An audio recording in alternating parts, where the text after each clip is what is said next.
Sexual assault is any involuntary sexual act in which a person is threatened, coerced, or forced to engage against their will, or any non-consensual sexual touching of a person. This includes rape, such as forced vaginal, anal or oral penetration or drug-facilitated sexual assault, groping, forced kissing, child sexual abuse, or the torture of the victim in a sexual manner. In legal terms, sexual assault is a statutory offense in various jurisdictions, including United States, Canada, England, and Wales, Ireland, and Scotland. The legal definition of the crime of sexual assault is determined by each jurisdiction. Specific legal jurisdictions and research often use highly technical or detailed definitions of the term. In some places, such as New South Wales, the crime of sexual assault has replaced the traditional crime of rape, and is being defined as non-consensual penetrative sex. By contrast, in other jurisdictions, the crime deals with non-penetrative sexual contact. Definition. In the United States, the definition of sexual assault varies widely between the individual states. The Rape, Abuse, and Incest National Network defines sexual assault as unwanted sexual contact that stops short of rape or attempted rape. This includes sexual touching and fondling. The National Center for Victims of Crime states, sexual assault takes many forms including attacks such as rape or attempted rape, as well as any unwanted sexual contact or threats. Usually a sexual assault occurs when someone touches any part of another person's body, in a sexual way, even through clothes, without that person's consent. Types. Rape. Outside of law, the term rape, an assault by a person involving sexual intercourse with another person, without that person's consent, is often used interchangeably with sexual assault, a closely related, but in most jurisdictions technically distinct, form of assault, typically including rape and other forms of non-consensual sexual activity. Abbey et al. State that female victims are much more likely to be assaulted by an acquaintance, such as a friend or coworker, a dating partner, an ex-boyfriend, or a husband, or other intimate partner, than by a complete stranger. In a study of hospital emergency room treatments for rape, Kaufman et al. State that the male victims, as a group, sustained more physical trauma, were more likely to have been a victim of multiple assaults from multiple assailants, and were more likely to have been held captive longer. Attempted rape. In the UK, attempted rape, under the Criminal Attempts Act 1981, is a sexual offence within Section 31(1) of the Criminal Justice Act 1991. Child sexual abuse. Sexual assaults on children are normally viewed far more seriously than those on an adult. This is because of the innocence of the child victim, and also because of the long-term psychological impact that such assaults have on the child. Child sexual abuse is a form of child abuse in which an adult or older adolescent abuses a child for sexual stimulation. Forms of CSA include asking or pressuring a child to engage in sexual activities, regardless of the outcome, indecent exposure of the genitals to a child, displaying pornography to a child, actual sexual contact against a child, physical contact with a child's genitals, viewing of the child's genitalia without physical contact, or using a child to produce child pornography. The effects of child sexual abuse include depression, post-traumatic stress disorder, anxiety, propensity to re-victimization in adulthood, and physical injury to the child, among other problems. Sexual abuse by a family member is a form of incest, is more common than other forms of sexual assault on a child, and can result in more serious and long-term psychological trauma, especially in the case of parental incest. Approximately 15% to 25% of women, and 5% to 15% of men were sexually abused when they were children. Most sexual abuse offenders are acquainted with their victims. Approximately 30% are relatives of the child, most often brothers, fathers, mothers, sisters, and uncles or cousins. Around 60% are other acquaintances such as friends of the family. Babysitters or neighbors, strangers are the offenders in approximately 10% of child sexual abuse cases. Studies have shown that the psychological damage is often particularly severe when sexual assault is committed by parents against children due to the incestuous nature of the assault. Incest between a child or adolescent and a related adult has been identified as the most widespread form of child sexual abuse, with a huge capacity for damage to a child. Often, sexual assault on a child is not reported by the child for several reasons. Children are too young to recognize their victimization or put it into words. They were threatened or bribed by the abuser. They feel confused by fearing the abuser but liking the attention. They are afraid no one will believe them. They blame themselves or believe the abuse is a punishment.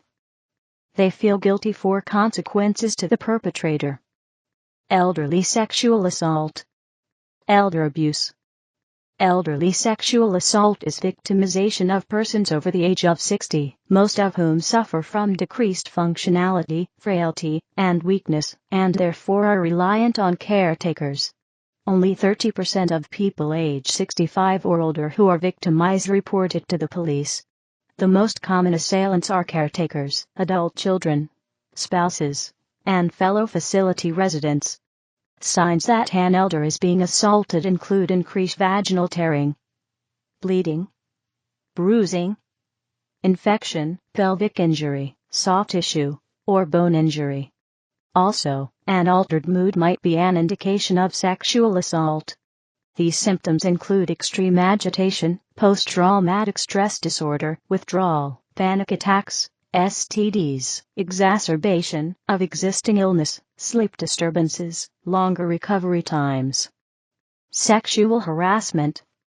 Sexual harassment is intimidation, bullying or coercion of a sexual nature, or the unwelcome or inappropriate promise of rewards in exchange for sexual favors. In the United States, sexual harassment is a form of discrimination which violates Title VII of the Civil Rights Act of 1964. The legal and social definition of what constitutes sexual harassment differ widely by culture. Sexual harassment includes a wide range of behaviors from seemingly mild transgressions to serious forms of abuse, and some forms of sexual harassment overlap with sexual assault. Sexual harassment may include leering, pressure for dates, pressing or rubbing against a person, obscene phone calls, bra snapping, wolf whistles, lip smacking, indecent exposure, sexual discrimination, displaying explicit materials, sexist jokes, unwanted grabbing, comments about person's body, soliciting sexual services. Groping.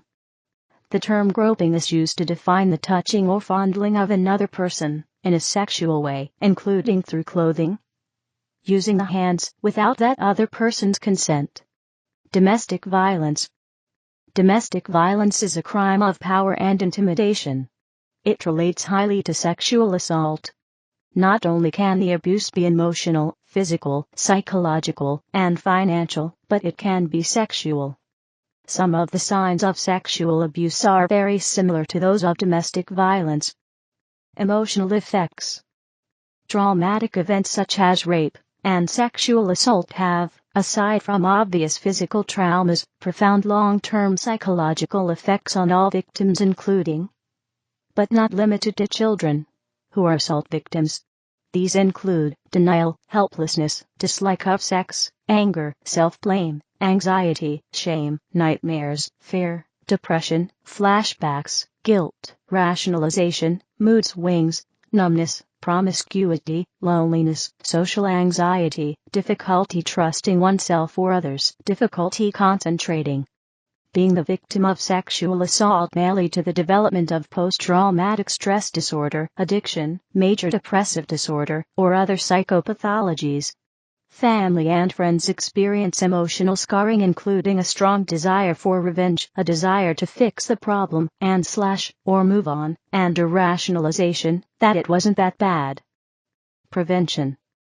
Sexual harassment and assault may be prevented by secondary school, college, workplace and public education programs. At least one program for fraternity men produced sustained behavioral change. Several research-based rape prevention programs have been tested and verified through scientific studies. The rape prevention programs that have the strongest empirical data in the research literature include the following.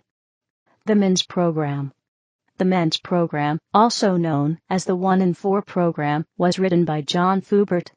Its focus is on increasing empathy toward rape survivors and motivating men to intervene as bystanders in sexual assault situations. Published data show that high-risk men who saw the Men's Program committed 40% fewer acts of sexually coercive behavior than those who didn't. These treated men also committed acts of sexual coercion that were 8 times less severe than a control group. Further research also shows that men who saw the Men's Program reported more efficacy in intervening and greater willingness to help as a bystander after seeing the program. Several additional studies are available documenting its efficacy. Bring in the Bystander. Bring in the Bystander was written by Victoria Baynard. Its focus is on who bystanders are, when they have helped, and how to intervene as a bystander in risky situations. The program includes a brief empathy induction component and a pledge to intervene in the future. Several studies show strong evidence of favorable outcomes, including increased bystander efficacy, increased willingness to intervene as a bystander, and decreased rape myth acceptance. MVP, Mentors in Violence Prevention. The MVP program was written by Jackson Katz. This program focuses on discussing a male bystander who didn't intervene when woman was in danger. An emphasis is placed on encouraging men to be active bystanders rather than standing by when they notice abuse.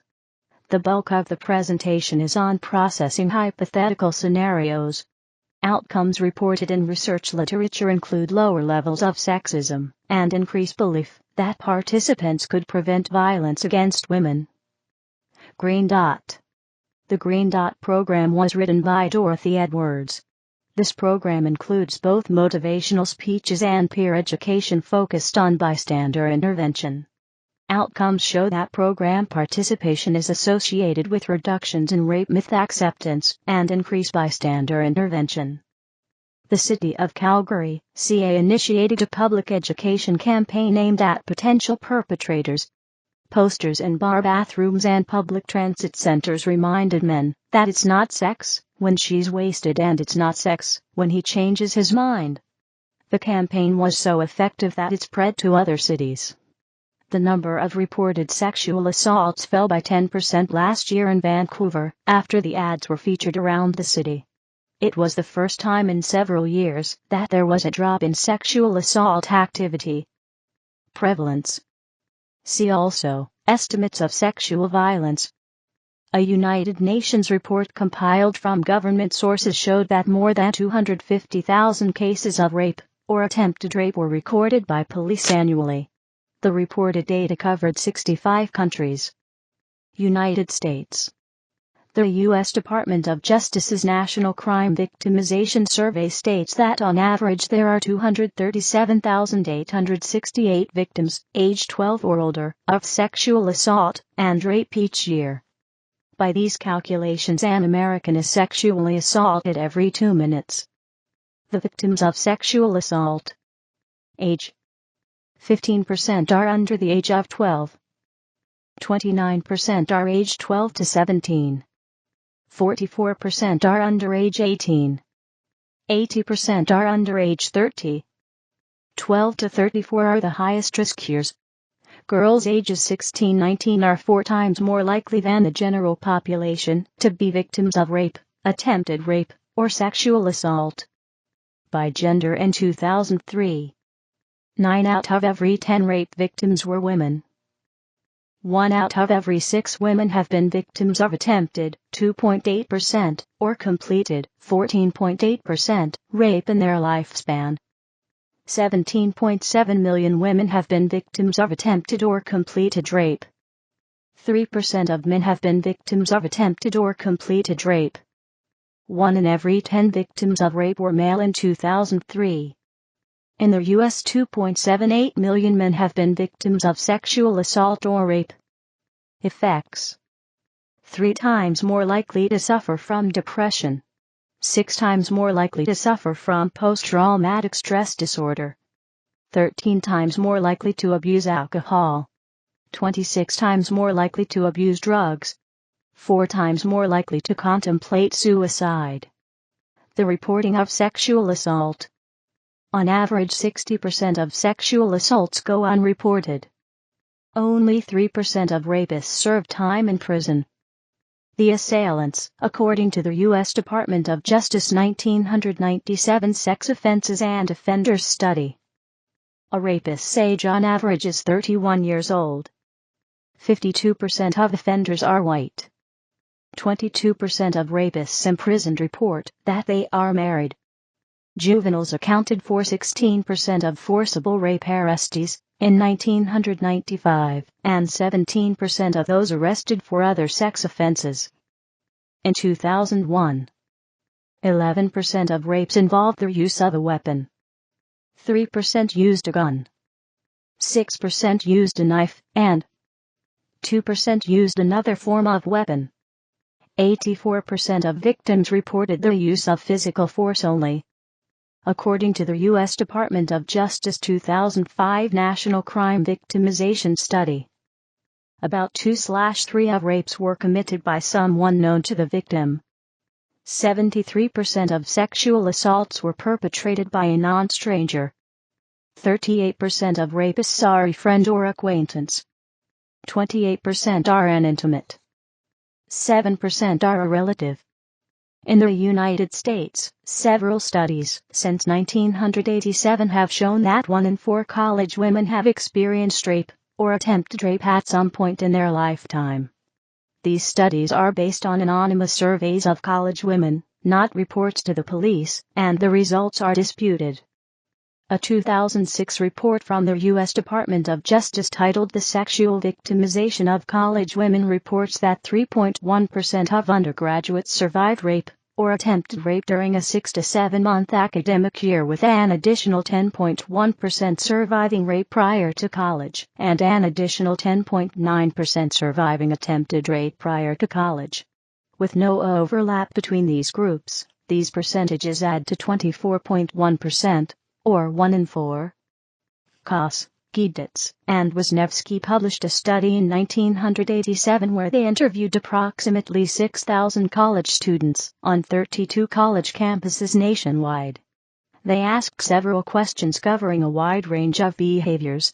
From the study, 15% of college women answered yes to questions about whether they experienced something that met the definition of rape.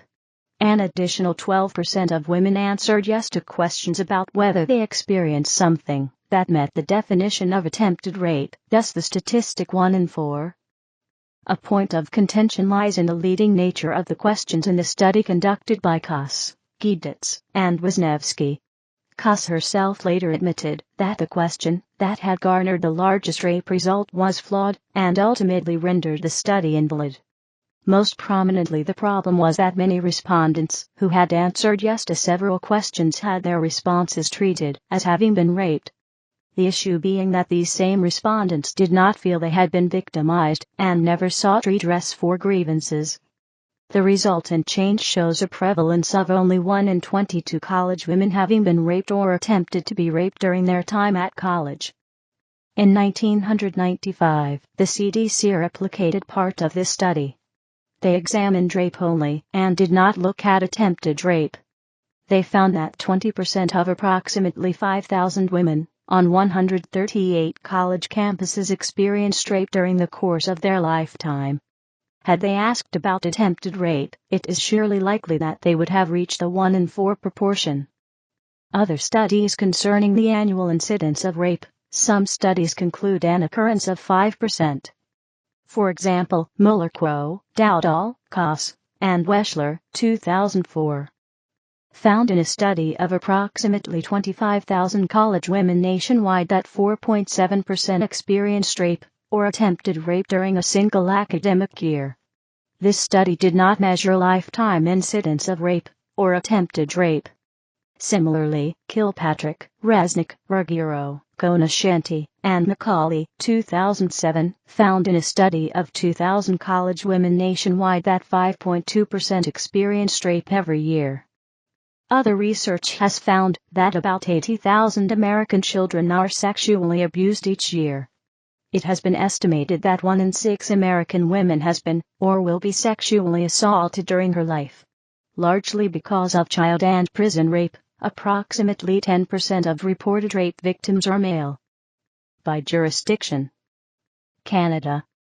Sexual assault is defined as sexual contact with another person, without that other person's consent. Consent is defined in Section 273.1(1) as the voluntary agreement of the complainant to engage in the sexual activity in question. Section 265 of the Criminal Code of Canada defines the offences of assault and sexual assault. Section 271 criminalizes sexual assault. Section 272 criminalizes sexual assault with a weapon, threats to a third party, or causing bodily harm, and Section 273 criminalizes aggravated sexual assault. Consent. The absence of consent defines the crime of sexual assault. Section 273.1(1) defines consent. Section 273.1(2) outlines certain circumstances where no consent is obtained, while Section 273.1(3) states that subsection 2 does not limit the circumstances where no consent is obtained, i.e. subsection 2 describes some circumstances which deem the act to be non-consensual, but other circumstances, not described in this section, can also deem the act as having been committed without consent. No consent to sexual assault is also subject to Section 265(3), which also outlines several situations where the act is deemed non-consensual. In 2011, the Supreme Court of Canada in RVJA interpreted the provisions below to find that a person must have an active mind during the sexual activity in order to consent, and that they cannot give consent in advance. Meaning of consent. 273.1(1) subject to subsection 2 and subsection 265(3), consent means, for the purposes of sections 271, 272, and 273, the voluntary agreement of the complainant to engage in the sexual activity in question, where no consent obtained.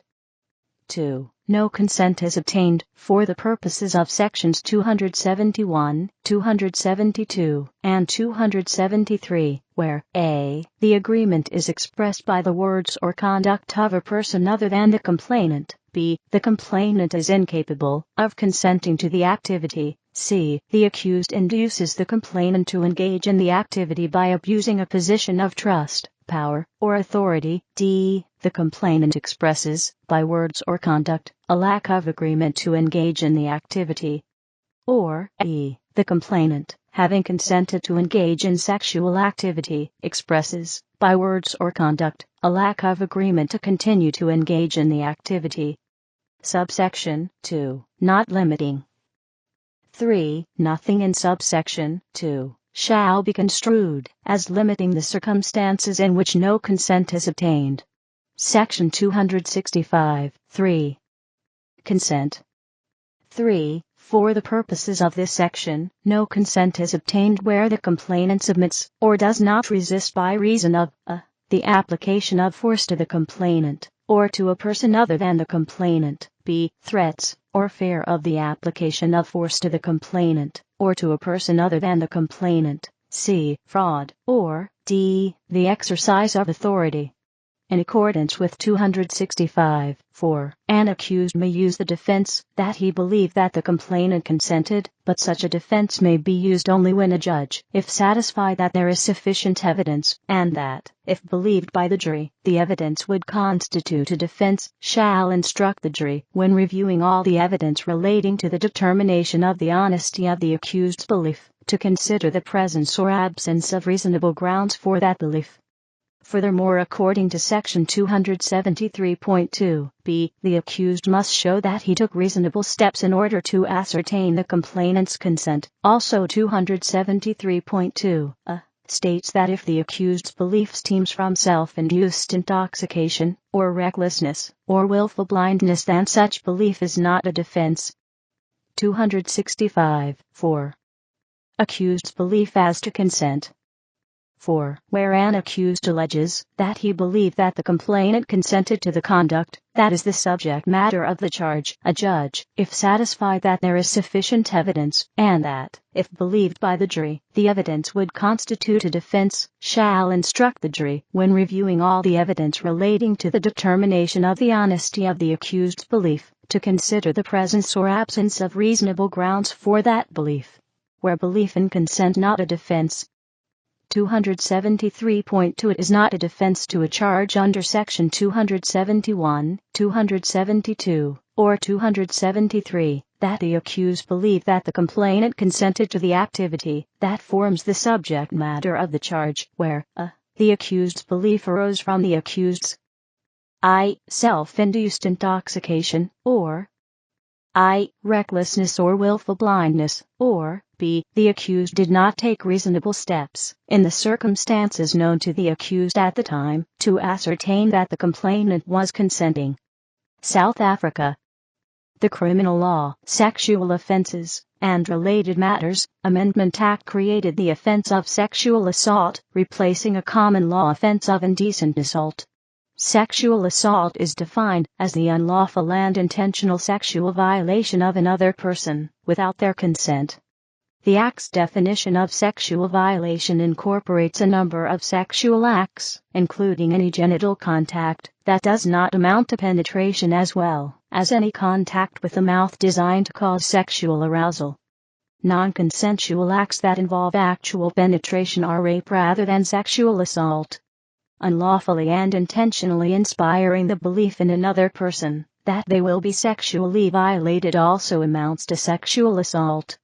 The Act also created the offenses of compelled sexual assault, when a person forces a second person to commit an act of sexual violation with a third person, and compelled self-sexual assault, when a person forces another person to masturbate or commit various other sexual acts on himself or herself. United Kingdom, England and Wales. Sexual assault is a statutory offence in England and Wales. It is created by Section 3 of the Sexual Offences Act 2003, which defines sexual assault as when a person, a. 1. intentionally touches another person, b. 2. the touching is sexual, 3. b. does not consent to the touching, and 4. a. does not reasonably believe that b. consents. Whether a belief is reasonable is to be determined having regard to all the circumstances, including any steps A has taken to ascertain whether B consents. Section 75 and 76 apply to an offense under this section. A person guilty of an offense under this section is liable: 1. on summary conviction, to imprisonment for a term not exceeding 6 months, or a fine not exceeding the statutory maximum, or both.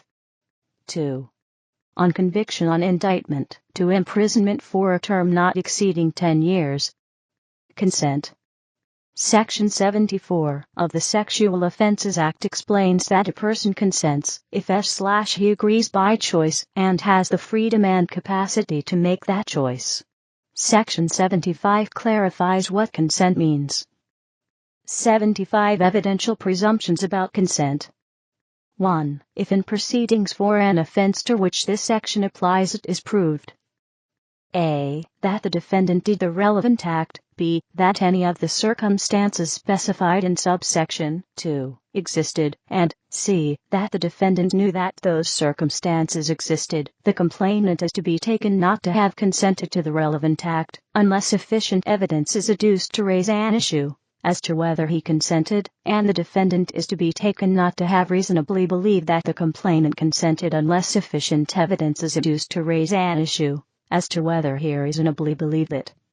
2. The circumstances are that any person was, at the time of the relevant act, or immediately before it began, using violence against the complainant, or causing the complainant to fear that immediate violence would be used against him. B. Any person was, at the time of the relevant act, or immediately before it began, causing the complainant to fear that violence was being used, or that immediate violence would be used, against another person. C. The complainant was, and the defendant was not, unlawfully detained at the time of the relevant act. D. The complainant was asleep, or otherwise unconscious at the time of the relevant act. E. Because of the complainant's physical disability, the complainant would not have been able at the time of the relevant act to communicate to the defendant whether the complainant consented. F. Any person had administered to or caused to be taken by the complainant, without the complainant's consent, a substance which, having regard to when it was administered or taken, was capable of causing or enabling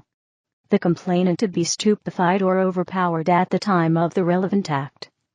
3. In subsection 2, A and B, the reference to the time immediately before the relevant act began is, in the case of an act which is one of a continuous series of sexual activities, a reference to the time immediately before the first sexual activity began. Northern Ireland. Sexual assault is a statutory offence. It is created by Article 7 of the Sexual Offences, Northern Ireland, Order 2008. Sexual assault is defined as follows. Sexual assault. 1. A person, A, commits an offense if A. He intentionally touches another person, B.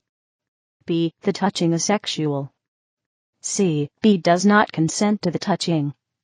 And D. A does not reasonably believe that B consents. Scotland. Sexual assault is a statutory offence. It is created by Section 3 of the Sexual Offences, Scotland, Act 2009. Sexual assault is defined as follows. Sexual assault. 1. If a person, A, without another person, B consenting, and B, without any reasonable belief that B consents, does any of the things mentioned in subsection 2, then A commits an offense to be known as the offense of sexual assault. 2. Those things are, that A penetrates sexually, by any means, and to any extent, either intending to do so or reckless as to whether there is penetration, the vagina, anus, or mouth of B. B. Intentionally or recklessly touches B sexually. C. Engages in any other form of sexual activity in which A, intentionally or recklessly, has physical contact, whether bodily contact or contact by means of an implement, and whether or not through clothing, with B. D. Intentionally or recklessly ejaculates semen onto B. E. Intentionally or recklessly emits urine or saliva onto B sexually. United States. Texas. Penal Code, Sec. 22.011 period, A, creates the offense of sexual assault.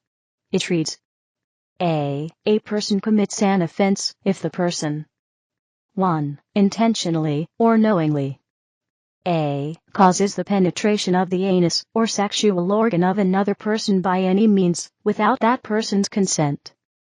B. causes the penetration of the mouth of another person by the sexual organ of the actor, without that person's consent, or C. causes the sexual organ of another person, without that person's consent, to contact or penetrate the mouth, anus, or sexual organ of another person, including the actor, or 2. Intentionally or knowingly A. causes the penetration of the anus or sexual organ of a child by any means.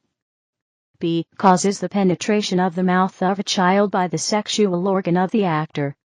C. causes the sexual organ of a child to contact or penetrate the mouth, anus, or sexual organ of another person, including the actor. D. causes the anus of a child to contact the mouth, anus, or sexual organ of another person, including the actor, or E. causes the mouth of a child to contact the anus or sexual organ of another person, including the actor.